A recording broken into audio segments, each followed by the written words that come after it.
महाराष्ट्राच्या तमाम लाडक्या बहिणींसाठी आनंदाची बातमी आलेली आहे समोर. नोव्हेंबर महिन्याचा जो 17वा हप्ता आहे त्या हप्त्याचा GR आलेला आहे आणि कधी पैसे वितरण होणार आणि ज्या महिलांनी KYC केली नाही त्यांना पैसे मिळणार का, KYC बंधनकारक आहे का 17व्या हप्त्याला, हे सर्व प्रश्नाचे उत्तर तुम्हाला आजच्या ह्या व्हिडिओमध्ये बघायला भेटणार आहे.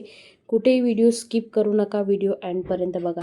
तर लाडक्या बहिणींनो, सरकारकडून 8 तारखेला म्हणजे 8 डिसेंबरला नोव्हेंबर महिन्याचा जो 17वा हप्ता आहे त्याबद्दल GR आलेला आहे.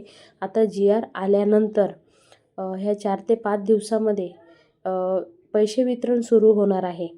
तर पैसे वितरण सुरू होणार आहे त्यासाठी KYC बंधनकारक आहे का, म्हणजे KYC केलेल्या महिलांनाच पैसे मिळणार का, KYC नाही केलेल्या महिलांना पैसे नाही मिळणार, असे खूप सारे प्रश्न उद्भव होत आहे.